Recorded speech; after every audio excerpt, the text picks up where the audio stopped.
So we're here to talk about B Corp, and it's very appropriate that we all have a glass of something nice in our hands because we're joined by some amazing drinks companies on the panel, all B Corps.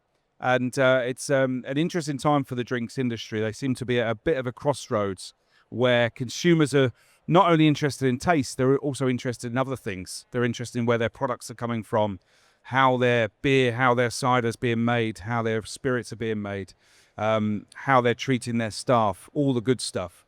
And B Corp certification has emerged as a bit of a sort of gold standard in terms of helping consumers and investors assess where companies are at.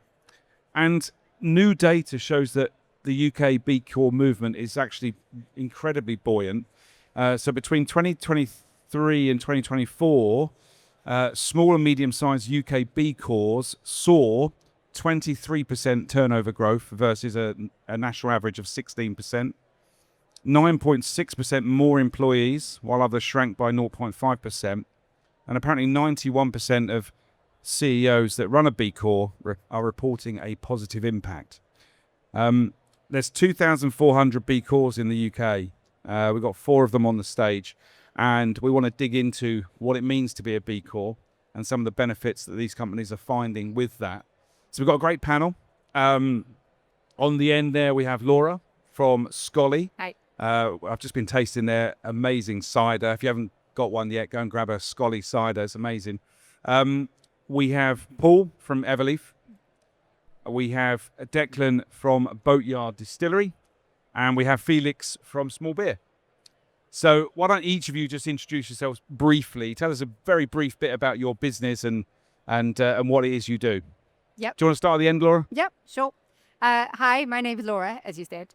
So SXOLLIE is a cider, but a cider like no other, in that where what you see is what you sip. So we use one ingredient and one ingredient only, which is, in this case, I'm drinking a Granny Smith cider made entirely from Granny Smith apples. And for that reason, unlike the rest of the cider industry, we don't need to add any sugar, concentrate, water, flavorings, colorings, because the apples we're putting in taste delicious to begin with. And that's it. Thank you. Paul?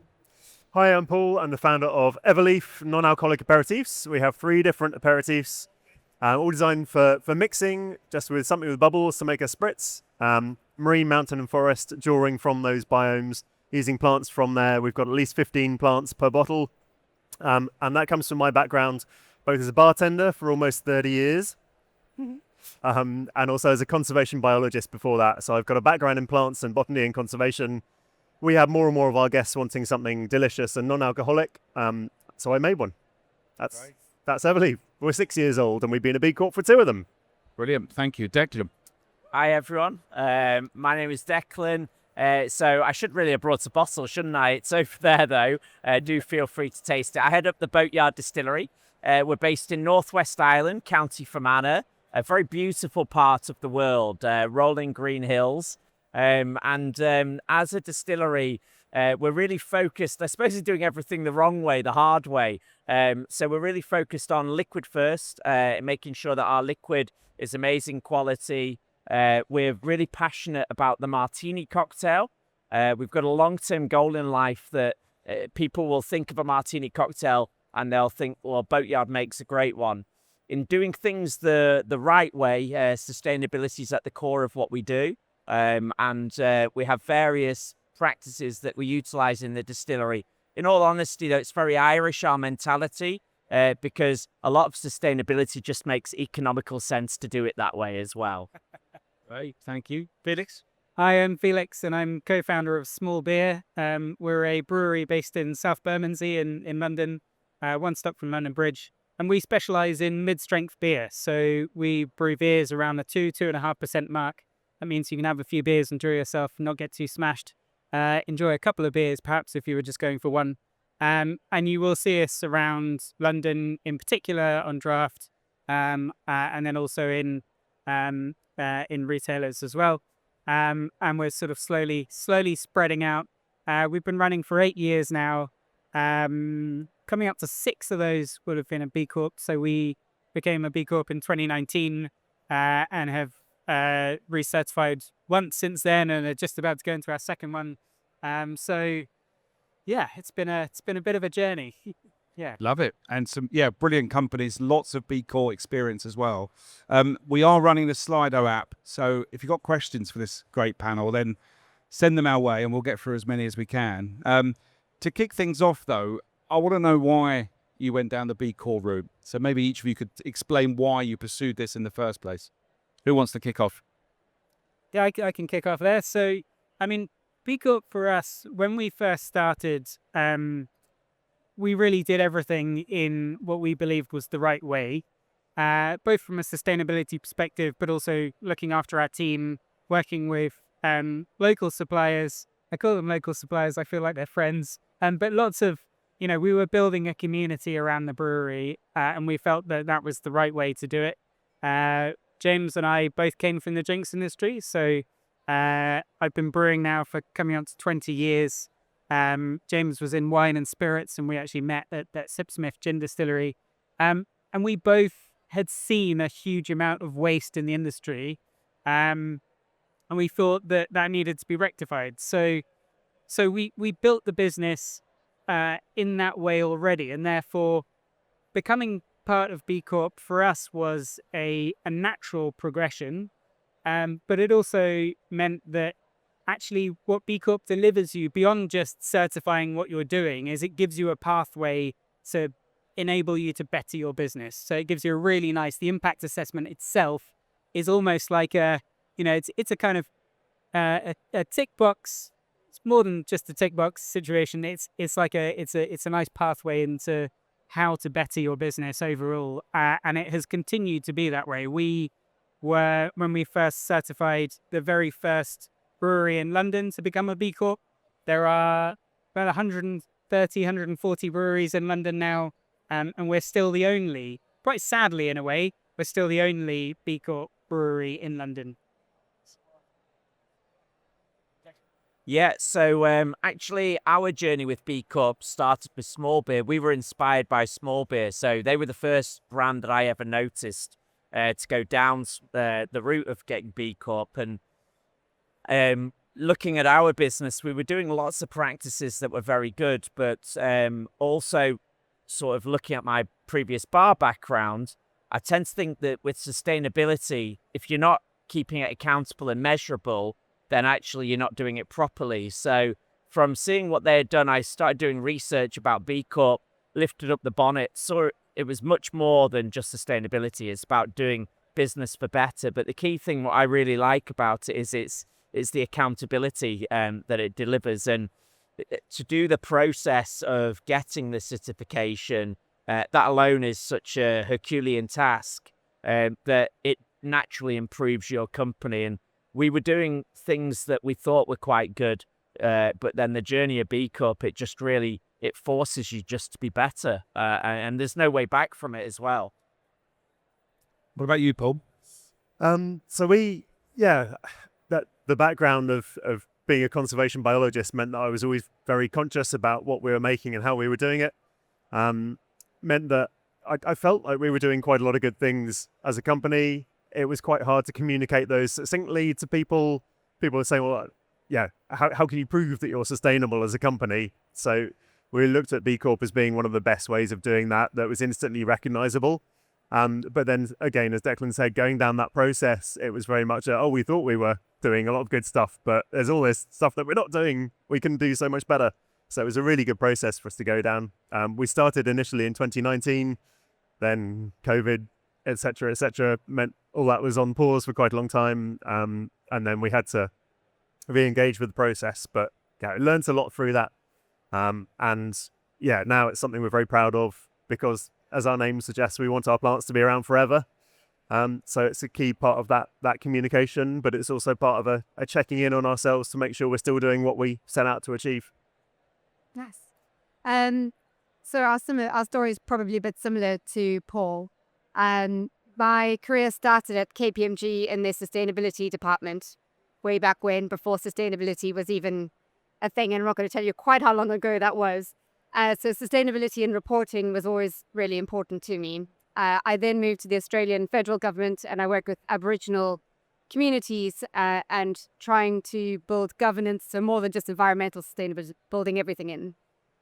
Then I decided to run my own business, and we weren't really sure what we were going to do. So we took the step back. I'm going through a very long story here, but in a nutshell, we decided to go into cider because it was sustainable. We then worked with our suppliers based on the principles of fair trade and ethics, etc., etc. So we'd done all these things, and my very first business model was actually a social enterprise. And then we tried to raise money, and all investors told us to go and get lost. So we changed the plan.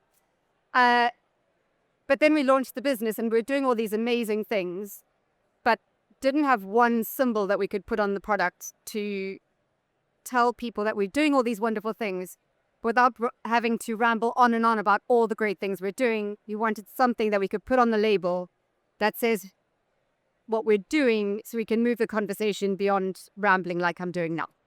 And so that's why we became a B Corp. And like you guys, going through that process was brilliant, because even with years and years of knowing what sustainability reporting and measuring and all these things looks like, there were still so many things that came out of the woodwork and in innovation and changes we had to make in our business to be better. So I think we came out of it stronger than we did before we went in as well. It was very good. Wonderful. And listening to the keynote this morning from Doug from Tony's Chocolonely, who talked about impact, being an impact business, being at the ultimate, and that's very different from having a purpose. I guess B Corp allows you to reset your purpose. But I wonder if you can explain then how B Corp certification has helped you create impact, and what some of those impacts might be, especially some of the the unsuspecting, the very surprising bits that have been unearthed through this process.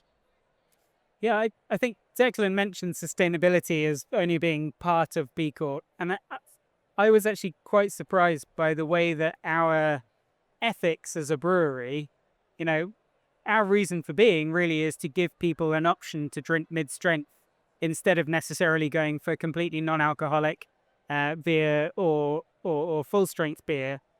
And I think by going through the impact assessment the first time round, we realized actually how much of a benefit that is to our business. We'd seen the two things as being completely separate.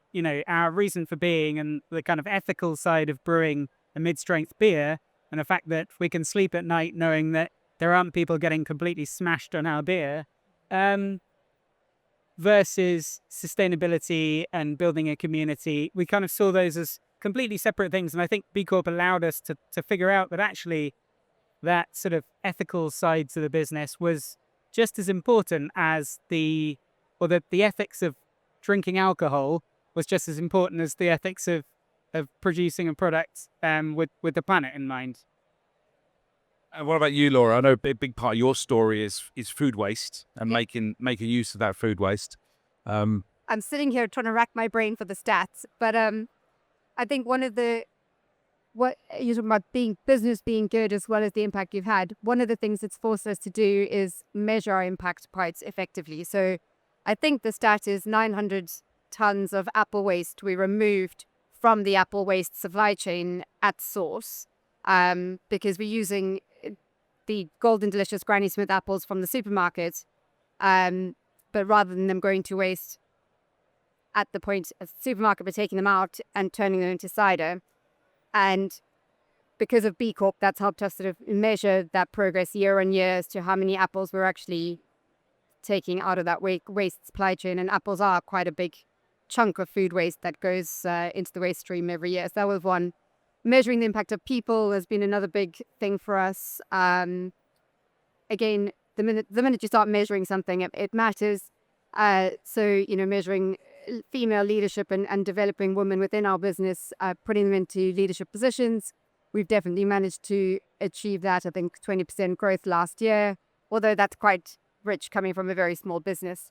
But yeah, I mean, it's definitely helped us measure what matters within our business. So across the board through human resources, supply chain, measuring our suppliers, force us to put really good processes in place for our annual reviews of our suppliers to make sure they're doing what they say on the tin, to make sure we are being honest and ethical to our consumers. There've been so many good things to come out of it.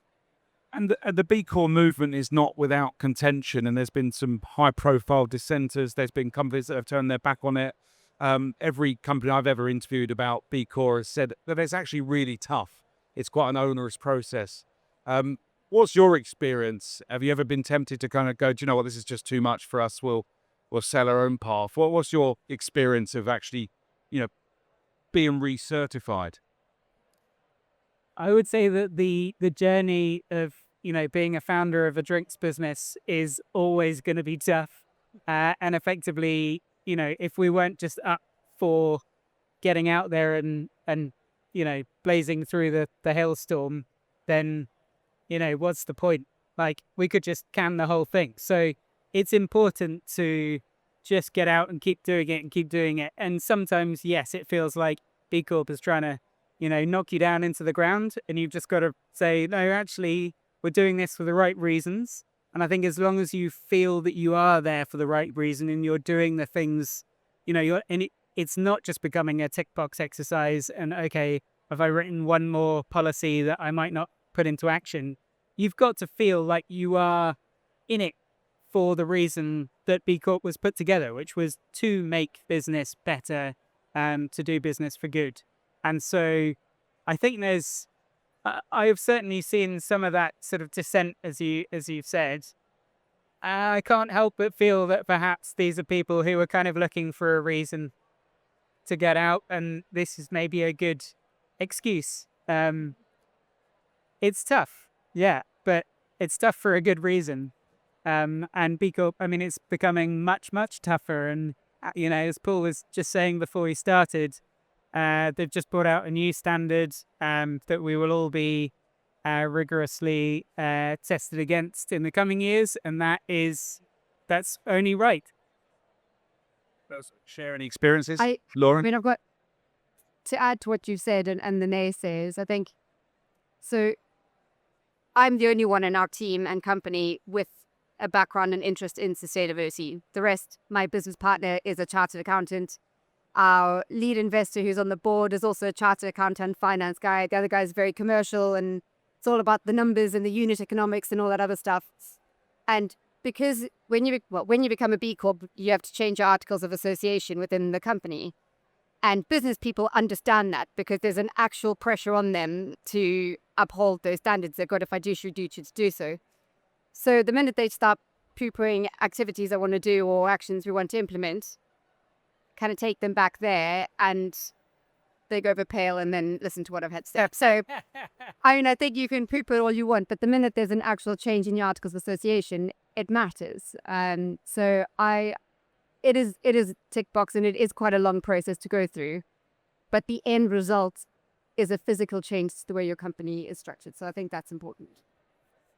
Yeah, you talk about it being very challenging, but it's a little bit like a challenging teacher who helps you improve.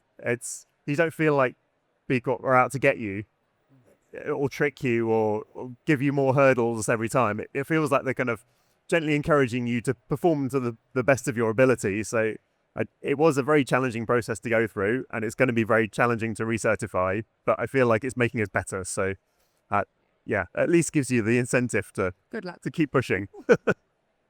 Yeah, and what I would also add is, well, small businesses, from our experience, we're very chaotic, and we're not perfect.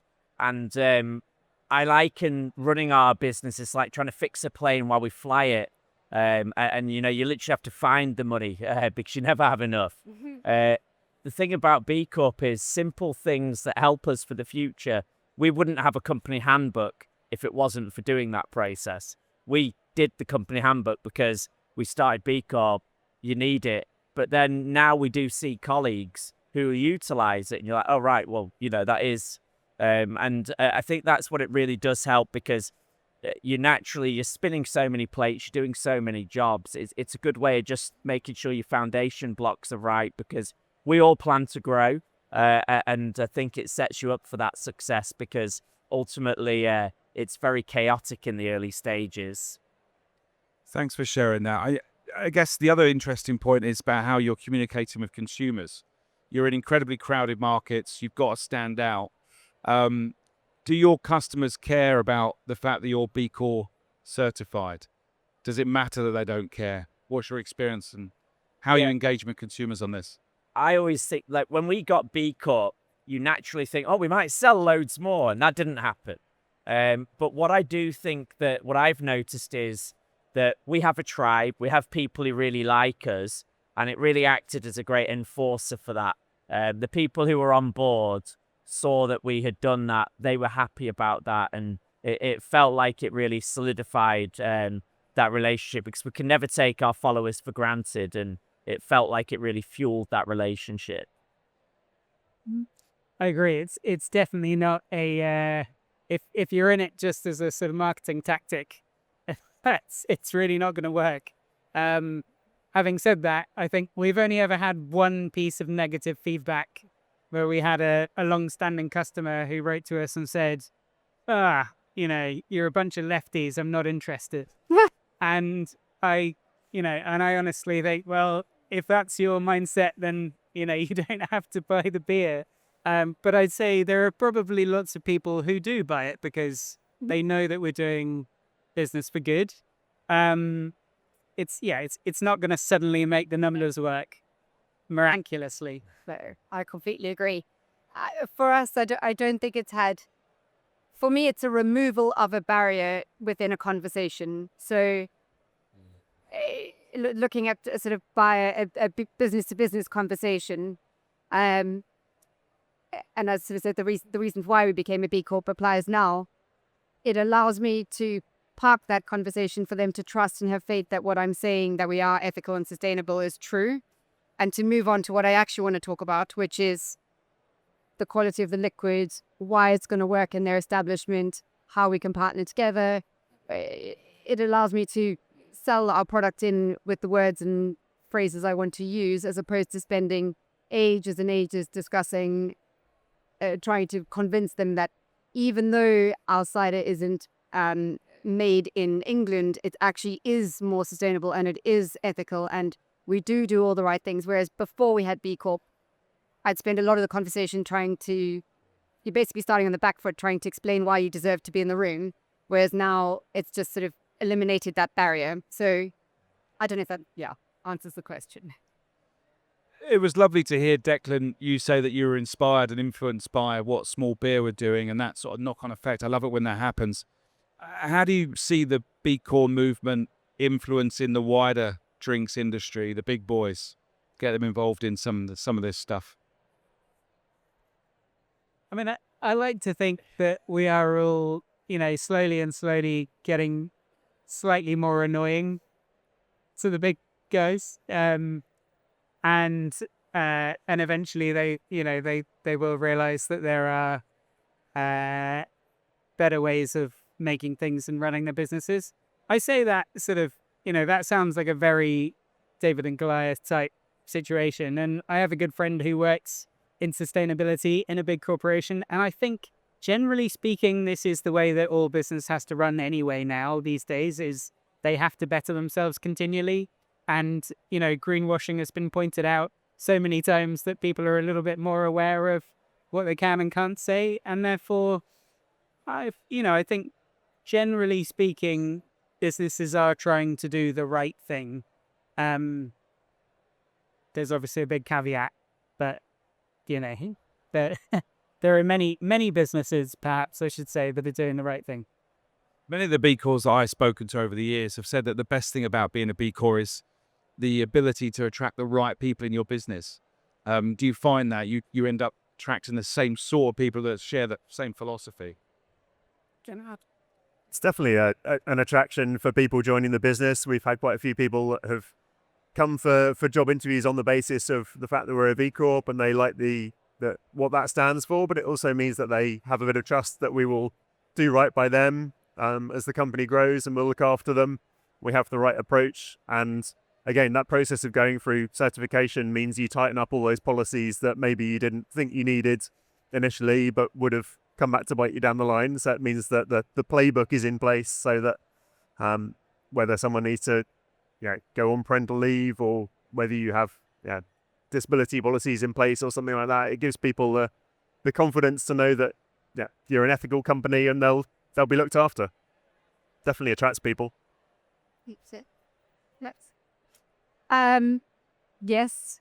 Yes. Yes, it has. It's definitely attracted people through the interview process. I guess, I mean, I want to speak very positively about B Corp all the time, but I think it also sometimes attracts a type of person who thinks they don't need to work particularly hard. I've had to weed those out because they think that being a B Corp means that we're all fluffy and warm and white and we don't actually do much work and we can just sit around.